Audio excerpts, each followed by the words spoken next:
Hello and welcome to the Blenheim MkIV. This is the first British plane on my channel and it is a tier 1 medium bomber. It doesn't carry a huge bomb load like most tier 1 planes really, maybe apart from the HE 111. But this is I like the plane. Not, it's just quite good, it's quite resilient, but does have a tendency to flame out, which, well, it's one of them really. Don't get hit, that's my motto.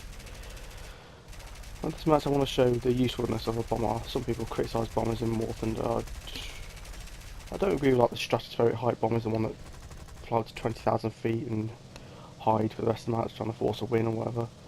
But this is trying to be more of a tactical bomber here more than strategic.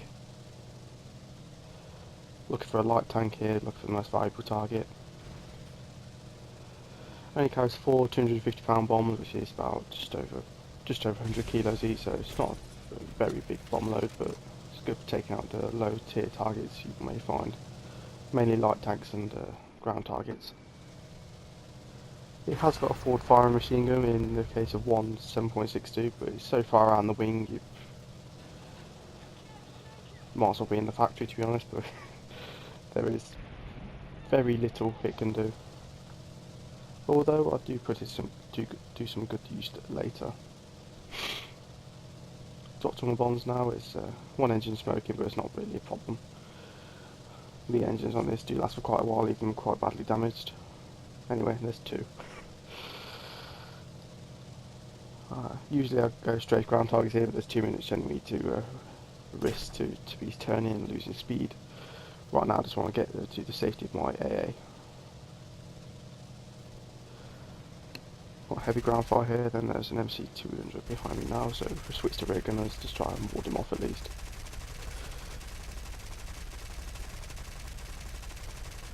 Not particularly dangerous threat, especially it's very poor shooting and do get another hit like they did the 109 earlier. Fire off the warning shots just to make sure he knows not to mess around with the mighty Blenheim. I do like this plane, it's a fun plane to fly, fun low tier. Doesn't suffer with the glitch I found with the Beaufort, which if you have even a slightly bad landing, it'll literally split itself in half, but I don't know if it's meant to be like that or if it is just a fault with the game, I'm not pretty sure, but this is okay. It's quite an easy plane to land, it will pull up in maybe half the distance the one way. One problem they do have with low tier bombers in War Thunder is more to do with the Germans really, with the HE 111 than the Ju-88. Sometimes I think it's Baston. The runway's basically got a hill at the end of it, and it's very hard to take off without the use of like, proper takeoff flaps and have so. I've seen many pilots just plough into it and then that's game over from too critically damaged to repair.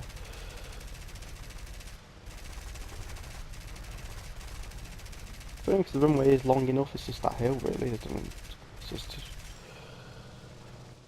you literally, even if you get it right, you only just manage to clear the hill. Right now I'm back in the cover of my AA. The British teams usually struggle against the Germans, mostly anyway. Engine's not really concerned right now, but it is a higher temperature than the other one. As you can see slightly in the fuselage is quite damaged, but you know, plane's flying still quite well. Unsure what to do at this point. I was going to bang back around, try and land. Hopefully the plane will give me air cover, but I think I'll just be an easy target. And as I said earlier, the bombers carry huge fuel loads. A lot of fuel to hit, especially being not moving, it will just burn you out.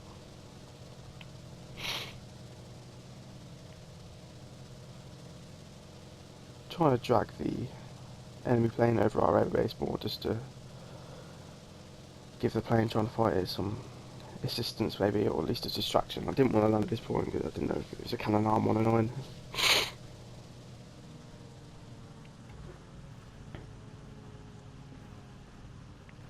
Now what I'd do here is going for a false landing, I like to call it maybe. This is a tactic I've been using quite a lot recently. Basically I'll go for a false landing, I think, oh, easy strafe here. As he heads towards my power back up and take off again. Even if I do get shot down here, I've got the pilot to straighten up and fly low just to help the other plane slightly. I just want to force the other pilot into a bad position to get shot down. That's what I'm trying to do with the bomber here. And sometimes you see bombers just drop the low, especially Stukas. They literally just drop their one bomb and turn home. That's it. He would have gone head on with me there, but he wasn't really interested in my mighty one machine gun. Put his E1 straight in front of me. It wasn't the cannon one after all, but he still. If he was carrying tracer rounds, I've been lit up like a Christmas tree. Getting some actual hits in here, you know. Who'd have thought the Blenheim could be a dogfighter? And there you go, made him smoke, look at that. Got more hits than the other pilot managed to get on him. Of course the engine in 109 are so fine, even the slightest hit can burn them out in seconds. He had a strange stall out there as you've seen, as he went severely off balance. I know the 109 is a difficult plane to fly, especially the ME, I find anyway. I find the F more forgiving than the ME. I don't know. I'm going for another pass here. Just trying to force this guy's death.